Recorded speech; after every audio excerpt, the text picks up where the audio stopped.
l'exposition Aime ta planète, nous avons décidé de vous parler de l'océan plastique. Nous allons donc vous faire une FAQ suite aux nombreuses questions de nos abonnés. Une autre question de Thomas. Comment les plastiques se retrouvent-ils en mer? Ils sont transportés par le vent, la pluie, par les canalisations d'eau. Ils se retrouvent ensuite dans les rivières, dans les fleuves et enfin dans l'océan. Laurie nous demande mais où s'accumule-t-il une fois dans l'océan? Il existe des courants marins appelés gyres qui forment des tourbillons qui rassemblent les plastiques au niveau de 5 continents plastiques. Le plus grand continent plastique se situe entre le Japon et les USA. Il équivaut à 6 fois la France. Il faut plutôt voir ça comme une soupe de plastique. Moi, je la mangerai pas, ta soupe. On a une question en direct. Je vais souvent sur la plage Le Crotoy. Est-ce qu'il y a beaucoup de plastique?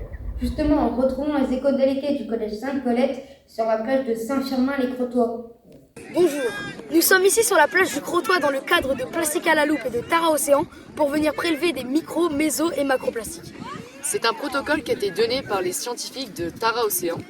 Regardez, nous allons prélever 5 mm de sable, nous allons mettre dans le seau et grâce à notre technique, nous allons prendre les bouts qu'il y a sur la surface. Nous avons séparé les microplastiques des mésoplastiques et on les a prises en photo. Ensuite, on les a distingués par couleur et par forme. Puis, on a rempli un tableau Excel fourni par Tara. Ces microplastiques ont été placés dans une microplaque. Et ensuite, nous avons envoyé ces micro- et mésoplastiques à Tara Océan pour analyse. Et quels sont les impacts sur la biodiversité marine et sur l'homme? Justement, écoutons Pascaline, scientifique de Tara Océan. Les risques des microplastiques, en fait, c'est surtout en fait quand les animaux marins les mangent, eh bien en fait ils vont manger quelque chose qui est pas très bon pour eux, qui est toxique, parce que le plastique il est toxique, et parce qu'en plus sur le plastique est venu se coller d'autres polluants qui se sont répandus dans l'environnement, comme des hydrocarbures, des métaux lourds ou d'autres, des pesticides, enfin des choses qui sont pas très bonnes pour la santé. Et donc quand un animal mange ce microplastique-là, il mange le plastique et il mange les autres polluants. Et donc, ça crée des problèmes sur sa santé. On a vu du coup des comportements ou des espèces de cancers pour les animaux qui se sont développés suite à cette ingestion répétée de microplastiques. Alors, ce qui se passe, c'est que nous, on mange tous ces petits animaux marins.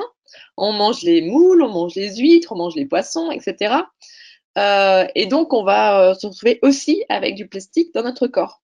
Et donc aujourd'hui, ce que l'on sait, c'est qu'on mange du plastique. On sait que en moyenne, on va manger 4 à 5 grammes de plastique par semaine. Ça veut dire c'est comme si vous mangiez chaque semaine la carte bleue de vos parents, chaque semaine. On a le résultat des prélèvements effectués sur la plage de Saint-Firmin-les-Crotoy. Pour les méso et microplastiques, 44% sont des microplastiques et 56% sont des mésoplastiques. Ils sont issus essentiellement d'emballages ménagers, de sacs plastiques et de vaisselle jetable. Maintenant,